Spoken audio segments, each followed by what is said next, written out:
It's Bot Games Week 3, and this is the Cyber Loss Prevention Challenge Solution Tutorial. Tons of words there, right? This is the solution tutorial on how to solve our Cyber Loss Prevention Challenge. Now, if you didn't get a chance to try that one out yet, I strongly encourage you to try it before you watch this video. Just see how far you can get, right? Try to build a bot, see, test out some of your approaches. We have the full link to that challenge in the description below, so you can check that out if you want to access it. You'll also use that if you're following me with the tutorial, because we're going to be using that URL to launch the page and things like that. So as a quick intro, this is the third and final challenge for Bot Games Season 2.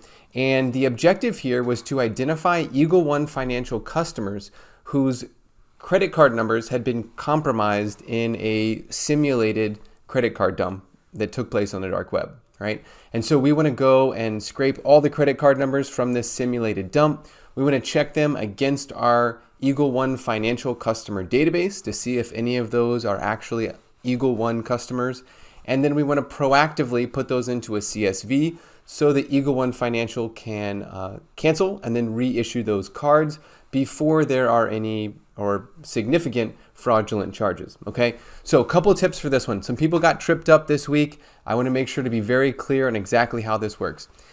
The dark web page must be launched from Eagle One Financial, right? You have to launch it after you've already launched the challenge page. You can't just launch this one in the background or launch it in a separate session or have it running already and then launch the challenge page. You have to launch it from the challenge page.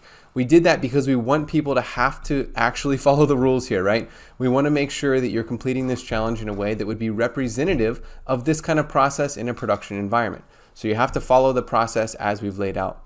Also, make sure that your CSV has all of the required customer details for the compromised accounts. So you want to make sure you've captured the details that are required. We'll look at that CSV here in a second. All right, let's flip over and start building a bot. So I'm going to do this in Community Edition. You can do it in Community Edition if you want to follow with me, or you can do it in your Enterprise Edition if you have access to that. Either will work fine. So I'm going to start by clicking on this Automation tab here. And you don't have to follow the same file path or pattern that I'm using. If you want to, cool. If you don't, that's fine too. What I'm going to do is create a new folder real quick, and I'm going to call this one Cyber Loss Challenge, and hit create folder. And then inside of that, I'm going to create my bot, and we'll just call this one Cyber Loss Tutorial. Okay. You also may want to grab a coffee. This is going to be one of our more complex bot builds that we've done, so make sure that you're able to pay attention and hang with me. You do always have the option of pausing these videos as we go through them, so if I'm going too fast in a particular part or you want to see how we did something again, you can always do that. All right, so if you've watched any of my bot build tutorials in the past, you know that I'm a huge stickler for kind of creating our logic with these steps, and the steps kind of build the skeleton or the shell of what we want to create, and then we go back through and actually start to add that logic. So let's start to lay some of these thoughts out, and hopefully we'll get most of them, but it's always fine to add steps later as well. I'm going to do this in dual view so you can see both, but for each step at this point we just want to give it a name to kind of break down exactly what we want to do. And to really put some language to that, here's the challenge page right here. Right? It's developer.automationanywhere.com/challenges/automationanywhere-labs-cyber loss prevention. So this has the basic instructions that I've kind of explained to you, maybe in a little bit better detail, right? Because it tells you exactly which credit card dump to use, exactly what data we're looking for, things like that. But essentially what we need to do, we need to launch this login page, right? And actually do the login. We need to download the customer database, right? If we don't have it already, we want to download that because that's how we're going to look up our matches from Ryan's Club to see if there's any that are actually Eagle One financial customers. And then the last thing we want to do is download our CSV template as well. And that's going to kind of give us the outline of exactly what fields we need to fill in so that when we submit this, we know that we've got it in the proper format. So what I'll do to start is let's just go back to our steps. We kind of talked through this already. So we're going to launch challenge page. And like I said, we want to get, this is going to be a little bit more complex. So I'm going to add some sub steps to that one, right? Beyond just launching the challenge page, we want to download customers DB. And then we also want to download CSV. I don't remember what we called it, but CSV. So we want both of those things to happen in addition to launching that challenge page. The next thing we want to do is we want to launch into Ryan's Club. So let's just put Ryan's Club here. And we're going to do more than just launch the page. So I'm leaving this one kind of generic for right now. So we're going to go to Ryan's Club. We're going to scrape a bunch of stuff. And then ultimately we're going to come back to our challenge page and we'll do a submit. So I'm going to add that here, which is kind of the most general outline of what we're doing. And that's going to be submit. Okay, so we'll submit, and that will be our last kind of major step. Now, inside of Ryan's Club, there's a couple things we have to do. So let's just simulate this login real quick so we can see what this looks like. I'm going to copy the password here and the username. So there's the username. The password is let me exclamation in and hit login. So our bot is ultimately going to do this, right? It's going to open up this page. It's going to navigate to this one particular credit card dump page. And then what we want to do is be able to scrape this data. And then as we're reading all of this from Ryan's Club, we want to look this data up in our database to see if any of these are Eagle One financial customers. If they are, we need to also log them to that CSV so that we can submit that file. Now, this gets slightly more complex because there are, in this case, 10 pages of customer data, right? So there's a lot of different customer credit card numbers that have been included as a part of this dump. So we're going to have to navigate through all of those pages and do that lookup and do that check for every single one of those pages. So if we go back to put language to that on our steps, right? For Ryan's Club, we're going to add a sub-step, which is going to be login. We'll have another sub-step that I'm going to call navigate to CC dump page. And again, some of these are going to have like more than one action in them. Some of them are just going to have one, but we're just kind of putting our general outline here, and then we can figure out where we need to add stuff after. And then what we want to do is really scrape that page. So we'll say scrape page, and that's where we're going to get all of the credit card details. We really want to do that for every page, but I'm just going to put scrape page here. Inside of that, we want to look up, let's say look up leaked CC details, right? That's pretty close to what would be doing there. So that's where we're going to try to interface with that database. And then we're going to put log to CSV. And that won't happen for every single one. That's really only going to happen for when we have a match in our customer database. Okay? So this is the general flow of what we're going to build out here. And I know this looks kind of complex, but let's go through it together. We're going to add all of the logic for each of these little steps that we've just defined. We might have to reposition them or add some new steps along the way. But this is, again, generally how I build out my bots. I build out that like very general flow of exactly what they should be doing. And then I'll go back through and actually add logic to it. And that way, like, let's say I built this one halfway and I went to go have lunch and I wanted to come back and finish it later. I would kind of know where I was logic-wise, right? Because I can see what steps still need to have stuff done, and I could pick those up later. All right, so the very first thing we want to do, and I'm going to close this for right now, is we just want to open up this challenge page application. So I'm going to go back here. We're going to go up to the browser package and the open action. And here you can choose your browser. I want to do new window because I want this to be like always in its new window, not an existing tab of a new window or something like that. So I'm going to choose Google Chrome here, and the link to open is going to be this. And again, that full URL is in the text below. So if you want to follow along with me and not type that out, you can get that there.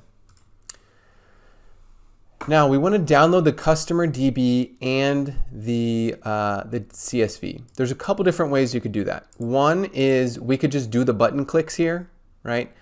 But if we do it that way, when we do the button click, it's going to download to the default download directory for whatever browser you're using, right? So for me, it would be, I'm using Google Chrome. It's going to download to my like C users, Micah Smith downloads directory. And that's fine, but I want this bot to be really dynamic, right? I want the bot to be able to work on my development machine. I also want it to be able to work on a bot runner at some point, right? Maybe I want to publish this, not this particular bot, but get in the habit, stick with me here, of making sure you're always downloading files to directories that aren't native to the specific user. So what we're going to do is I can actually copy from here. I'm going to say copy link address. And instead of just clicking the button, I'm going to use this browser download file action. I'm going to drag that right inside there. And then you can give the URL of the file. So this is the file I want to download. And then I can also give a save location. So what I've done is I've actually created a directory in ctemp called Cyber Loss Challenge. It's empty right now, which is fine because we'll fill it up later. But I've created a c/temp/cyber loss challenge directory. You can do the same. You can have your bot create this folder if you want, but I'm going to copy this path. And that's going to be my root save to location. And then I'm going to actually just use the exact same file name that is showing up here. So what this is saying is from this directory or from this URL, I want to download this file to this path. And I'm also going to select to override existing. Now for our database, that really doesn't matter because like it should be the same database every single time unless you make modifications to it. But I'm going to just say download this every time. If I wanted to be really specific, we could like check to see if file exists. If it doesn't exist, download it. If it does, don't download it. But I'm just going to have it overwrite it every single time. I'm going to do the same thing for saving out the CSV. So I'm going to copy this, copy link address, go back here, and we'll do another download file. There's the full URL. I'm going to copy this path so we're saving both of these things to the same location. And just make sure you name this one according to whatever you want to use. I'm going to call it cancellation template CSV, just like the original. And again, we'll select to overwrite. And I'm doing it specifically this time because the first time we run this bot, it's going to hopefully write some stuff out to that cancellations template CSV. When we run it again, we don't want to just keep appending to that because then we know we're going to get a failure when we submit it. So we want to just overwrite that every single time. So I know I've got a fresh DB, I know I've got a fresh CSV file, and I should be good to go. Cool. So we are done with our launch challenge page section. The next thing we want to do is get into Ryan's Club. So we are going to use a recorder action here, or a capture action, I should say. I'm going to put that right above the login because it's not really, I guess it's specific to the login, but I'm going to do it this way. So what we're going to do is I'm going to select browser on the window over here, and I'll hit refresh. It's going to come back with all of the browser tabs that I have open. I only have two, which is my development environment and then also that challenge page. So I'll select the challenge page here, and then I'll select capture object. Now at this point, it's going to start to draw boxes over everything that I highlight. And you can kind of see that with the red box there. It's trying to understand what I want to interact with. So I clicked on that Ryan's Club login, and it's going to capture everything that it knows about that button. So it knows that it's a link, it knows it's HTML, it knows the DOMX path, it knows the inner text of that, it knows the reference, right? So all the details that it can find about that particular button. And then I can select an action to take, and I'm going to select to just do a click. I'll hit save. Now this will basically be doing the same thing that I'm going to do as a human here, which is just to click this login. Okay, and notice that it opened up a new tab, and now we want to do this login as if a bot were going to do it. So we'll fill in these actions right inside this login step here. I'll again select browser, and I'm going to hit refresh because now I have a new tab that has been opened, and I want to select this Ryan's Club -login tab, and I'll click capture object. Again, it's going to let me draw those boxes over stuff. I'm going to click on the email address, and the login details are actually right back here if you didn't see them. So here is the username, and there's the password. Again, this is just for a sample exercise application, so it's fine that these are publicly posted here.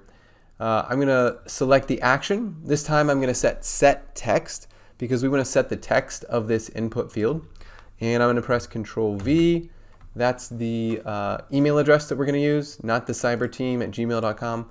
I don't actually own that one. It may be available still. So anyway, this is not a endorsement for Gmail or for that email address. If we go back to our Ryan's Club login, we want to do the exact same thing, but we want to do the password. So I'm going to copy this and paste it, and I'll just click Recapture Object. So see, I have two of these recorder actions back to back. One is the username or the email address. The other one is also the email address, but we're going to click Recapture Object and just highlight the password this time. And again, we will select the action to take as set text. Notice here that it's got slightly different interface because it's recognized that this is a password field. So we want to actually fill in an insecure string here, and we will use the password that was on this page, which is just let me in, but with an exclamation point or an upside down I, whatever you want to call it. It's an exclamation point. Don't use an upside down I. All right, there we go. And we're good to go. I'll hit save there. The last thing we want to do on this page is to click the login button. So here I've added a new capture step. When I'm actually building bots, I kind of do the same thing. Like sometimes I'm copying and pasting steps or actions. Sometimes I'm doing new ones. If you switch over to browser, you can see from this dropdown that previously selected windows already show up. I can just highlight one that I've already used because I want to use it again. I'll click Capture Object, and I'll highlight over that login button. And we're good to go. And then this time, the action I want to take is a click. Again, if you're wondering like, well, why does it show different actions sometimes? It's all based on this control type right here. And you can see this one says it's a button. These probably said that they were input. This one said password text specifically. This one said text box, right? So based on the control type that I've cloned, it's going to change the actions that I can take on that specific object. So that's why we see different actions when we, highlight a button versus when we're using a text field or a table like we're going to see here in a second. All right, so that is good to go. Let's run a quick test. Let's just make sure our bot is working so far. So I'm going to hit run here, and I just want to make sure I closed the window that I had open. I want to make sure my bot is able to get to this point and do the login for me. Again, I test these incrementally as I'm going through. It's not always a fun process to keep building on something and then find out like, oh, this didn't work, like way, way earlier. Okay, so we're good. It did work, and this is the, and this is the next page we want to clone, so we're good. The login is complete. We want to navigate to the CC dump page, so I'm going to add another capture step. I'll click on browser as the window and select, actually we want to hit refresh now because this is technically a new page. We haven't seen this one yet. And it is called Ryan's Club Credit Card Dumps. So I'm going to select that one and hit capture object. And I'm going to click this view right here. This was the credit card dump that we said we wanted to capture per the instructions. So when we click view there, our action to take will be to click, and then we'll hit save. And I'll click it here as well so that we can get to what is the next step, which is where we actually see the full table of the credit card dump. So switching back to the bot, this is where we want to start to scrape the contents of the page. And so let's set this up for one page, and then we'll talk about how we could do it for lots of pages. So I'm going to add a capture step here right inside of my scrape page. And I hope that these steps are not distracting for you, like this is way too complex or confusing. I'll open them all up in a little bit so you can just see like exactly how my bot is flowing. But so far we're down here inside of this scrape page. And I'm going to go to browser and then hit refresh. And I'm going to select the credit card dumps. This is a new one. Notice its URL is slightly different, even though the title of the page is the same. I'm going to hit capture object. And if you remember when we did our object clones for those stuff, right? It was kind of like it would let me highlight over stuff and it would draw this red box. When I'm on a table, I don't have that ability to come in and do it to that level. So what I'm going to do is just click inside of this table, like right where it says debit, for example. I'm going to click right there. And what we're going to see in the preview here is that it drew this box around the entire table. But if you look at this view, it actually goes well below what the page actually shows. And that's because it was capturing that entire table. So if I go and look at my control type, I can see the control type is table. And if I click on my actions here, I can actually see that there's a bunch of different actions now. And that's because I've selected a table object. And there's lots of different things I can do with the table. I can see how long it is. I can get the total number of rows or columns or things like that. What I want to do is actually get table. And that's going to capture the entire table and enable me to save that out to an Automation 360 variable. And that variable type that I'll be saving to is a data table. So I'm going to click the plus sign on this create variable. I know you can't see it perfectly because my head's there. But to the far right of the very bottom of that window, there's a little X with a plus sign. That is to create a new variable. I'm going to name this one TBL current page. Current page table. Let's call it that. Okay. And we'll hit save. So that's going to capture everything on this page, right? And then inside of that, I need to loop through every single row to check it against my database. Now, another thing I need to worry about though is that like this is just one page. I need to do this 10 times because there's 10 pages. So what we're going to do to enable that is I'm going to do one more capture step here. I'm going to add it actually right above our scrape page. And I'm going to go back to browser. I'm going to choose this bottom Ryan's credit card dumps and hit capture object. This time I'm going to scroll all the way to the bottom and I want to highlight this box right here because this is telling me the total number of pages. And so we're going to create this as if this was a totally dynamic page. Sometimes it has 9 pages, sometimes it has 10 pages, sometimes it has 15 pages, right? We want our bot to be super dynamic. So I'm going to capture that. And if this is actually a link as the control type. If I select from the dropdown, I can actually get property of said link. And the property I want to get, and I'm going to open this up so we can see all of the properties that Automation Anywhere knows about that object, is the inner HTML, right? Which is the actual number for what the page count is for that total number of pages. So I'm going to select from this dropdown that I want to capture the inner HTML. I'm also going to go through here and uncheck a couple things, right? Like I don't want the HTML inner text to say 10 because if this was ever a situation where there was 9 pages, I don't want it to be looking for something that's a 10. That's automatically expecting something that doesn't exist. So I don't want that. Everything else I'm going to leave as is. I don't need to change anything else. At the very bottom, we're once again going to create a variable here. So this is a string variable, so I'm going to prefix this with a lowercase s, and I'm going to call this one total num pages. Cool.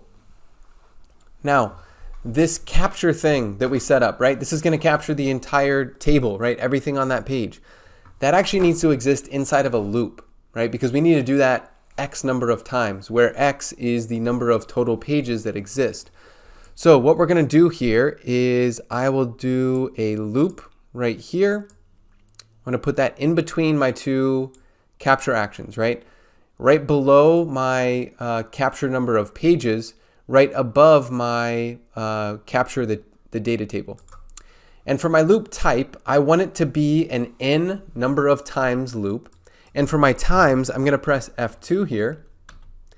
And I'm going to insert my, actually, you know what? I have to type it. Because I'm inserting a string here, I'm going to put $S And here we can see total num pages shows up in the IntelliSense. But it's going to give me an issue, right? It's highlighted in red. It's saying, hey, this is actually a string. I need this to be a number. So what we'll do is at the very end, right before the final $sign, I'm going to type .to_number. And you can see that it shows up with a syntax that enables me to do an inline conversion. So the actual syntax is s total num pages dot string colon to number. And that's going to do an inline conversion from a string to a number. Now, a couple caveats with this. Number one, what is my string has to actually be a number. I can't put like the letter J there and try and convert that to a number. I'm going to get a bot error, right? That's going to be an issue. So it has to actually be a number. Secondly, if this is a number that has decimals, it will chop those off during that conversion. So an inline conversion is only going to work well for whole numbers or integers, right? If I have a number that is down to a decimal, I'll need to convert that using the string to number package or string to number action, I should say. And then I can convert it that way and then reference it. But I'm doing the shorthand here, which is just to convert it to a number. Now, I also have the ability to have a counter value. And the counter is going to say, hey, what iteration of this loop are we in? So the very first time it runs, it's going to be a 1. Next time, 2, 3, 4, right? So I'm going to hit a plus sign here and create a variable. And I'm just going to call this one lowercase n and then counter, like it said, uppercase C counter. Perfect. So whatever actions I put inside of that loop are going to operate X number of times, where X is the number of pages that we have for this particular credit card dump. I'm going to move my capture table inside of that loop because I want to capture that table once per page, right, as I iterate through those different pages. Now, once I have my table, I need to then loop through my table to loop through all of those different results. So what I'm going to do here is add another loop right after. So I've got a loop. This is my per page loop. Then I'm capturing the table. Then I've got another loop. And this loop is going to be going through every single row in the table that I just extracted. So this one, instead of an iterator based on a n number of count, what we're going to do is select data table for each row in a table. And when we set this up, it says, okay, what table do you want me to loop through? I'm going to loop through TBL, current page table. And then as it's going through every single row in that table, I can choose how I want to return those values to me, right? If it returns a row, I'm going to get everything that is in this row right here, right? All of that data. And then I can reference it by its index, where this is index 0, index 1, 2, 3, 4, right? So on. So that's going to be a great way to do it. The alternative is I could say, I want whatever is in this specific index to always be going to this string value. I think that takes a little extra setup. I don't like doing it that way. So we're going to stick to just a record variable. And I'm going to say lowercase r current row and hit create and select and save. So we're a loop inside of a loop. Now this is where we need to move our 2 steps that we've created, right? I'm going to drag this step inside my loop and this step inside my loop, right? Because I want to look up the credit card details for every single row. And I want to log them to a CSV if there was a match for every single row. So I want those things to exist inside of this loop as we're iterating through every single row of the table. Now, we want to look up the leaked credit card details. We have not yet connected to our database. So what I'm going to do is go back up to the database package. And the first thing we need to do is create a connection to our database. Now, I'm going to create a connection outside of our loop. I'm actually going to put it right up here. Okay? And that connection is going to happen before we start doing our pagination looping and before we start doing our row looping. Because I only need to connect once. I don't want to keep connecting and disconnecting for every single page. I'm going to connect once, I'll do all my reads, and then I'll do a disconnect at the end. So here we've added that connect, and we can choose the database type. And I'm going to select SQLite, which is this database type. And I'll select a desktop file. And if you remember, I ran a bot as a test. And when we ran that test, we did that so that we could actually get this file that we need here, which is our, let's go to cyber loss challenge, open. Here's our customer data.db. So that's already been downloaded. If yours has not been downloaded yet, download that file locally so that we have something to point to right now as we're starting to create our SQL query and then also establish this connection to the database. Perfect. So we've got our connection there. Now we need to look up the leaked credit card details. So I'm going to go back to this page real quick. In this little database section, I recommended a couple things here, right? First, you can download SQLite Studio. And SQLite Studio is the equivalent of the SQL Management Studio if you're using SQLite. And so I've got that open here. I also want to take a look at this database diagram. And this database diagram shows me the database as far as how the tables have relationships and what tables exist in this database. So there's two tables, a customer detailed table and a card details table. And inside of each, I can see this specific field. So customer ID, first name, last name, email, city, state, zip, country. And then I have the same for the card details. I have an ID, a level, brand, etc. Right? So that's how the two have a relationship. Now, if I open up the CSV, which is my cancellations template CSV,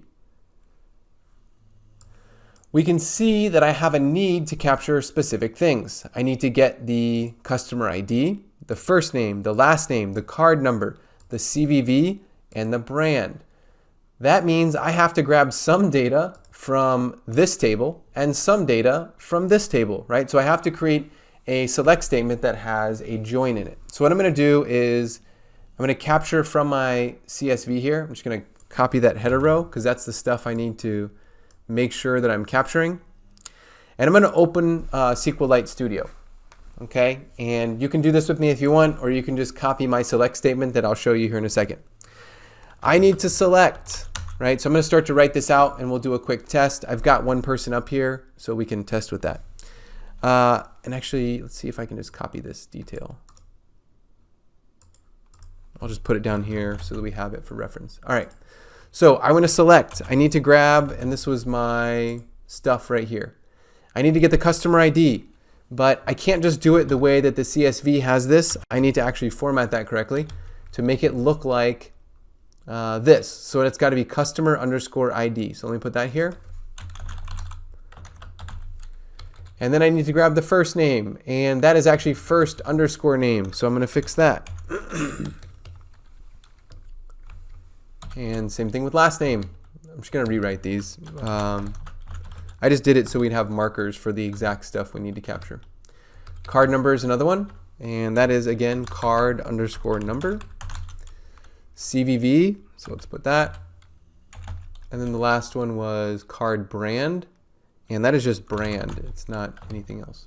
All right, so that will return to me all of the data that I need to know about this specific individual. Now I need to finish my select statement here. I'm going to say from customer underscore details, comma, card underscore details, because those are the two tables that I want to read from. I'm going to say where, and I'm going to say where customer underscore details dot, what is it? Oh, customer ID, enter there, is equal to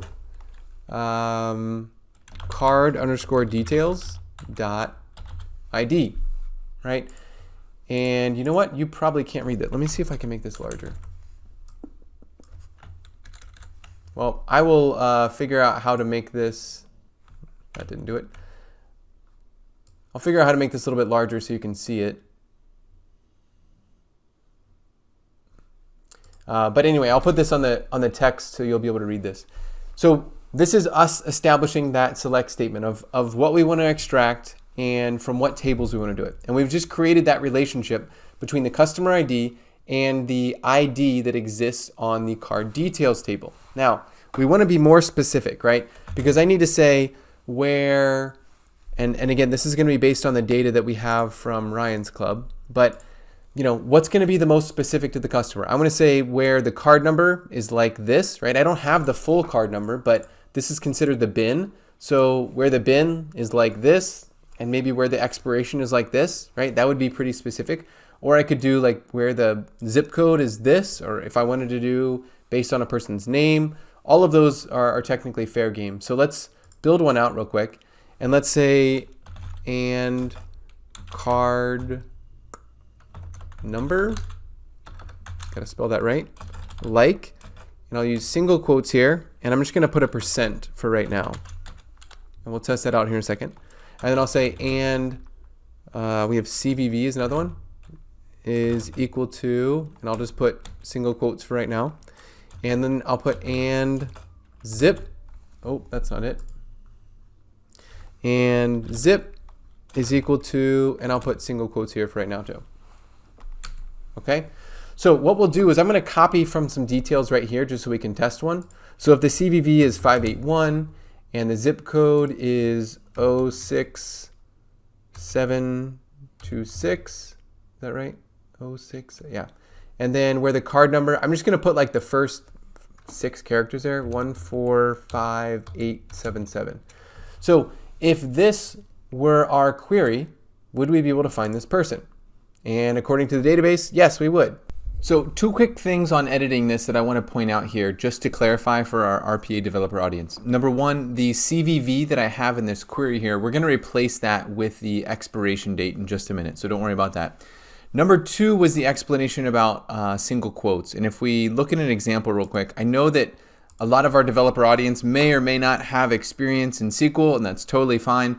But I wanted to explain real quick the difference between using single quotes or double quotes when doing a select statement. So if I have single quotes, they should be used for my string literals. And so my date literals are also included there. If you look at the example that we just built, I used single quotes whenever we're matching for the bin number, whenever we're matching for the CVV or what we're going to use for expiration, and whenever we're matching for the zip code, because those are string literals. Had you used double quotes there, your query results would not be what you'd expect.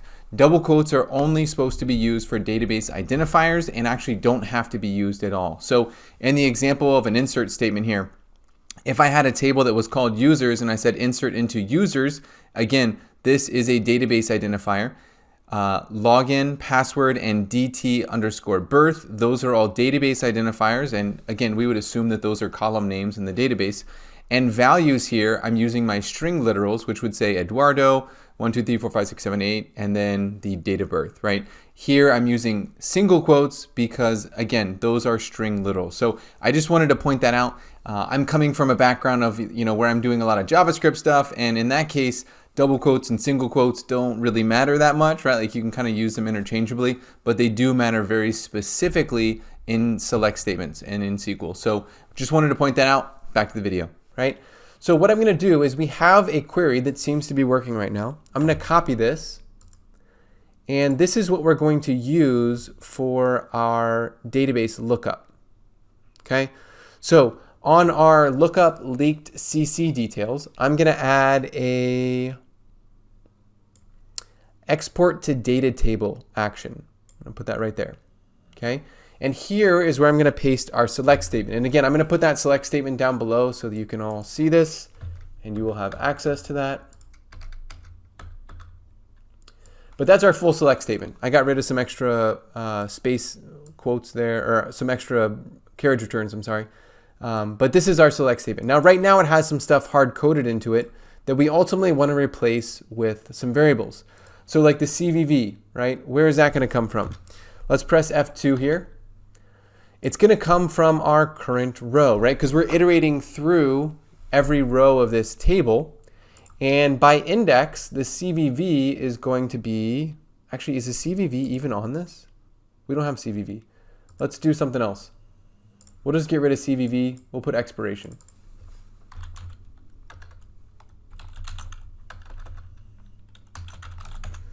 Where expiration is equal to, and again, inside of those single quotes, let's figure out where expiration is coming from. So it would be 0, 1 is expiration. So I'm going to press F2 inside that again. Current row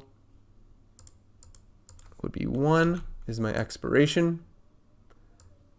And then my zip code would be index 0, 1, 2, 3, 4, 5, 6, 7 would be my zip code. So we can just copy this guy and change it from a 1 to a 7. And again, make sure that you're using single quotes here, not double quotes. This has to be single quotes. All right. Then we're good.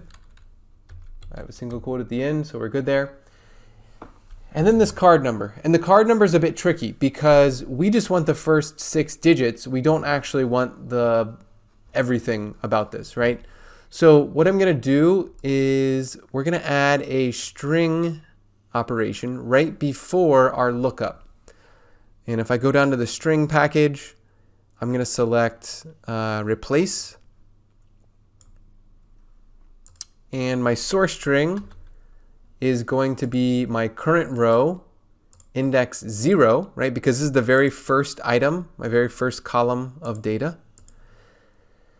My find string, I want to search for these asterisks right here. And then replace with, I'm going to leave blank. And then I'll put this into a variable. I'm going to call this sbin number. There's several different ways you could take for trying to clean up this string. You could use the before after. You could use the replace text here, but with a regular expression. So all those approaches are totally fine. I'm just using this one, which is just to find those asterisks and replace them with nothing, so that we should be left with just the bin number. And then that is the variable that we'll fill in right here. I'm going to leave the % sign because I'm using a like operator instead of an equals. And I'll press F2. And this should be sbin number. Let's copy this out one more time just to make sure this is going to work, since we kind of screwed that up with the expiration instead of CVV. Let's see. So we want to get a expiration. So let's go to the card details and data. Let's just grab a random expiration, 228.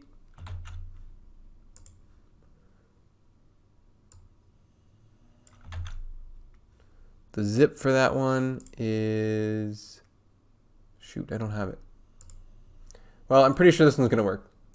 We're going to go for it. All right, so we've got that in there. Let's go ahead and choose where we want to assign this. So the outcome of this export to data table is going to be a data table, right? So I'm going to select to create a new variable here. I'm going to call this one TBL query result and hit create and select. Perfect. So we've got that. Now, what we want to do is we need to check to see if that TBL query result actually has any rows. If it has a row, then it means that we found a match. If it doesn't have a row, we didn't find a match. That's not an actual customer of Eagle One Financial. So what we're going to do is let's go to a conditional statement. We're going to go to the if package. I'll drag that over here. And right under the lookup CC details, I'm just adding an if statement. And I'm going to say for my condition, if data table, let's say number of rows for TBL query result is greater than 0, then I know it has at least one row. And in that case, I want to log that row to a CSV. Now, if this were a real production bot, I'd probably want to see how many rows, like did it have more than one? Did it have 5? I would probably want to build some of that logic into it. I know for this example, we should only be matching to a single row. So we're just going to log whatever detail shows up in that very first row. So in the log to CSV, what we're going to do is open up the log to file action right here. The file path is actually going to be the same path that we just downloaded. So it's going to be this one right here from the Cyber Loss Challenge CSV. Go back down here. And then my text to log has to match what my CSV template has in it. So let me show you that real quick. I don't have it open anymore. Let me see. It's right here. I'm going to open this with Notepad++. The nice thing about opening this with Notepad++ is that you don't run into issues with like it being open and being able to write to it like you do with Excel. So I try to open this stuff in Notepad++. All right, so we have customer ID, first name, last name, card number, CVV, and card brand. Now, because of the way that we wrote our select statement, we should be able to just map this directly over. So I'm going to select TBL query result. I'm always going to pull from that very first row, so it's going to be 0 here. And then index is also going to be 0 because that's where our customer ID is going to be. And again, we can come back here and look at that to see our result. Let's go back to the SQL editor here, right? I can see, customer ID, first name, last name, card number, CVV, and brand. And that matches the exact same order of our fields. So that's why we did it that way. I'll put a comma there. Do the same thing for the next field, except this would be an index of 1. And I'm just going to keep copying these so that we don't have to go through that process over and over. 2, comma, 3, 4, I think it's 5. I think this is the last one. Let me count these. 0, 1, 2, 3, 4, 5. Yep, so that should be it. That last one would be the card brand. Cool. So we're good there. Now, one other thing we have to take care of here, right? Let me minimize some of this stuff just so that we can have our conversation. Here we're looping through every single page, right? But how do we move on to the next page? What we want to do is inside of this loop, but after our looping through the table, what I want to do is I'm going to add a conditional statement. And I'm going to say if number, and I'm going to check for my counter, is less than 10. Well, we won't use 10. We're going to use F2. We'll use the same number conversion we did before. So $S total num pages dot to number. We'll use that again. Okay, and again, that way we wanted this to be as dynamic as possible. So this will say that S total num pages dot string dot to number or colon to number. That's how many times it's going to iterate. So what we want to do is we want to click that next button, right? And I want to click this next button a total of 9 times. I don't want to click it the 10th time because it won't exist. If I'm on page 10, that doesn't exist.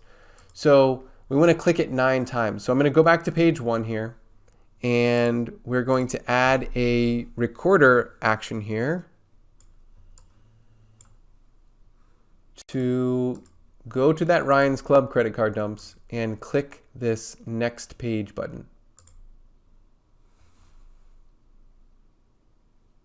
So again, we did if counter is less than 10 because we only want to do that on the first 9 pages. We don't want to take that operation on the 10th page. All right. So at this point, I hope you're following with me, right? We've got a loop for our pages. We've got a loop for each row. If we find a match in the row, then we're logging that to a CSV. So by the time we finished this section or this loop right here, we should have our completed CSV file. So at that point, we should be safe to disconnect from our database. So what I'm going to do is add a database disconnect action there. It's always a good practice to make sure we have a disconnect if we have a connect to start with. And we'll leave it as default because that's what it was. And then finally, we want to submit. And so the submit process is back on our challenge page itself. So let's go to a capture action, browser. We want to go back to the Automation Anywhere Labs cyber loss prevention. I'm going to click capture object. Shoot, we're going to have to cancel this real quick. I forgot that I have that modal open still. So let's close that. And I'll scroll down because we want to interact with this choose file clicker here. So let's try this one more time. Go back here, choose file. Now notice that I can't just select that one button, like it's selecting this entire input here. That's fine. This is a bit of a unique HTML object. Notice that it found the control type as client, which means I'm not totally sure what this is. So what we're going to do is we're actually going to select to left click here. And the reason I'm selecting left click is because this is a bit of a weird object, and the left click will simulate the click in a slightly different way. So my advice there would be try to use click for most operations, right? It's going to basically do the JavaScript click of a particular object. If you're finding that that's not working for you, you can try out left click, and left click will actually do it from the browser extension as opposed to trying to just run JavaScript to do a click operation. So I'm going to select left click right there. And when we click that, it's going to open up this file browser thing, right? And we want to actually load up the file that we would hopefully have just filled out. So if we go back to Automation Anywhere, I'm going to add another recorder action right here. This time I'm going to select application though instead of browser. So I'm going to select application. I'll hit refresh because I wanted to find all the applications I have open. This one right here is the open titled one, so that's the right one. I'm going to click capture object. Here I'm going to highlight over this file name. The safest way I've found to do this is to actually set the text of the full path of the file. So I'm going to hit set text. And then the path to our file is actually the same one we were just logging to. So I'm going to go and grab that file name right here. It's this one. And I'll paste that into the set text right here. And we're good there. I'll hit save. And then we also need to click that open button. So what I'm going to do is drag another capture over here.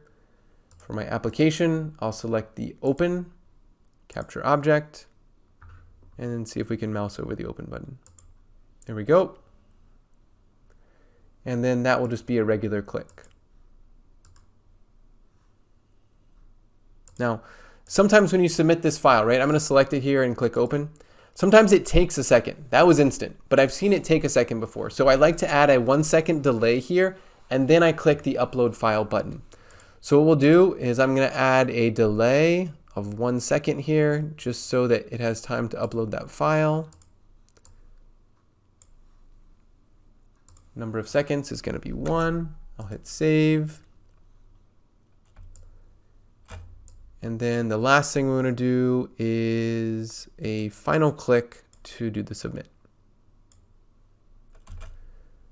Oops, let's delete that one. Click on this again. So this is going to be a browser. It's going to be Cyber Loss Prevention Challenge page, and hit capture object. And now we'll actually click the upload file. And the action to take on this one will just be to do a click. We'll hit save. All right, the moment of truth. Let's see how we did here. So I'm going to close this because we want the bot to take care of launching this and doing all of that stuff. And let's go ahead and run it. See what happens. So hopefully this was a helpful tutorial to see the way that I kind of think through doing the looping, doing the object cloning and stuff like that. I tried to solve this different ways just because I wanted to think through like different ways that people in our developer community might try to solve it. And you know, one time I would just capture everything to a data table and then loop through the data table secondarily, right? Like after I'd already been through everything. That's one approach. Technically, this is the most efficient approach, I think, which is to loop through everything as we're going through it. Whew, we got lucky. 100% accuracy with a 23-second time. So a couple things here. I want to continue that point I was talking about here. You know, there's technically a couple different ways you could approach it, right? One is to read through all of the tables and build out one really, really big data table and loop through all of that to do your queries. That would work. That's fine. It's a little bit extra looping, but it works, right? And I'm cool with that, right? I think that when we're doing these challenge pages and when we see people post times on social media, we get really hyped up about like, what was the fastest time? Who did it the fastest? But the reality is a problem that you understand solving is better than the most efficient solution in the world, right? Because it's best that you understand exactly how to do it. And then you can learn from that to see, are there more efficient ways that I could possibly tune my solution, but it's important that you understand exactly how your solution works and you're able to support it, right? And that's the big thing I want to get across, right? So this is the most efficient way that I can think to do it, but if you want to do it and break it up into multiple loops, that's totally fine. The cost and time isn't going to be that significant, and so it's totally fine if your solution doesn't look exactly like mine. One last thing I wanted to mention here. Notice that this does have a GUID. This has a GUID which says that this is a verified result. You'll be able to submit those for a certificate, for a completion certificate. So if you want to add that to your bot to capture the submission time and the accuracy and your GUID so that you can claim your certificate later on, be sure and do that. We've got a whole video that talks about that, that claiming process, and we mentioned in our live stream last week. But if you want to claim your certificate, make sure to save your GUID and you can go and claim that certificate. We'll have a link to that down below in the details as well, so that you can go and claim your certificate for completing this challenge. Hopefully you're able to hang with me this whole time. I know it was a longer video than we normally do, but I really appreciate you guys hanging with me. Hopefully you learned something. If you take away from this and say, hey, I learned how to do this one new trick, or I learned how to use this one package in a slightly different way, then it's absolutely a win.